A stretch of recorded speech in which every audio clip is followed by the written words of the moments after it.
As opposition to the Catholic Church grew, the Pope became desperate for a solution to his Protestant problem. In 1534, a man named Ignatius Loyola founded a radical society of Catholics whose purpose was to fight against the Protestant reformers. On September 27, 1540, Pope Paul III formally established the Jesuits as an official Catholic organization. Part of the Jesuit extreme oath of induction says, "I furthermore promise and declare that I will, when opportunity present, make and wage relentless war, secretly or openly, against all heretics, Protestants and liberals, as I am directed to do, to extirpate and exterminate them from the face of the whole earth." From 1545 to 1564, the Council of Trent met and condemned the enemies of the Catholic Church. In the fourth session they stated, "Furthermore, to check unbridled spirits, it decrees that no one relying on his own judgment shall, in matters of faith and morals pertaining to the edification of Christian doctrine, distorting the Holy Scriptures, in accordance with his own conceptions, presume to interpret them contrary to that sense which Holy Mother Church, to whom it belongs to judge of their true sense and interpretation." This council decrees and ordains that in the future the Holy Scriptures, especially the Old Vulgate edition, be printed in the most correct manner possible, and that it shall not be lawful for anyone to print or to have printed any books whatsoever dealing with sacred doctrinal matters without the name of the author, or in the future to sell them, or even to have them in possession, unless they first have been examined and approved by the ordinary, under penalty of anathema, and fine prescribed by the last council of the Lateran.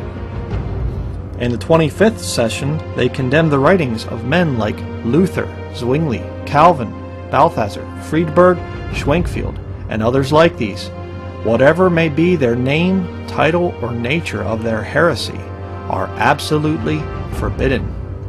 The books of other heretics, however, which deal professedly with religion, are absolutely condemned.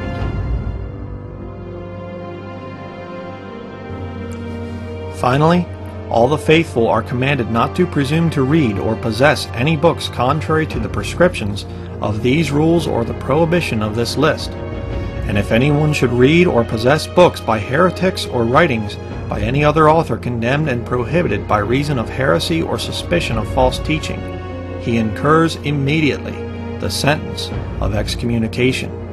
He, on the other hand, who reads or possesses books prohibited under another name shall, besides incurring the guilt of mortal sin, be severely punished according to the judgment of the bishops. In 1605, the Jesuits tried to assassinate King James and the members of Parliament.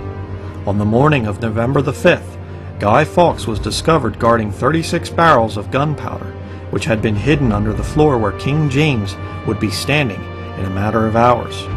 This plan is known today as the Gunpowder Plot. The conspirators were captured and executed. God protected King James and the translators of the Authorized Version. But the Jesuits had another plan. If the people of England wanted an English Bible, then the Jesuits would write one for them.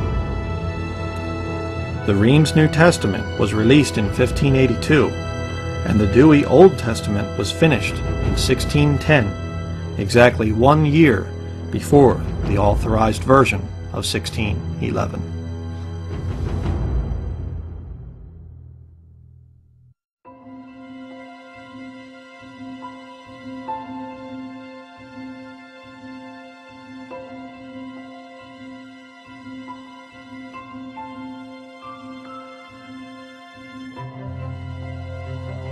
Over the next 300 years, the Authorized Version would produce more spiritual fruit than any other book in world history.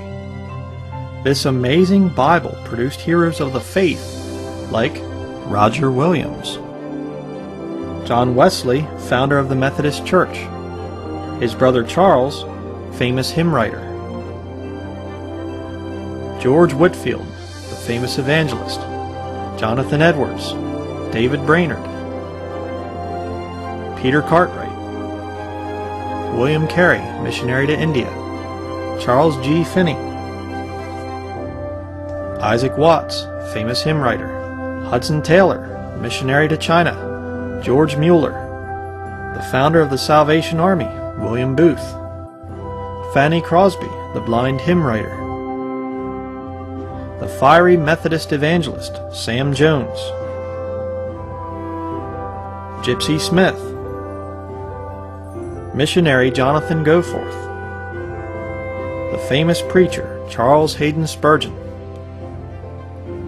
David Livingstone, missionary to Africa, the evangelist J. Wilbur Chapman, C.I. Schofield, Philip Bliss, hymn writer, the great evangelist Dwight Lyman Moody, Billy Sunday,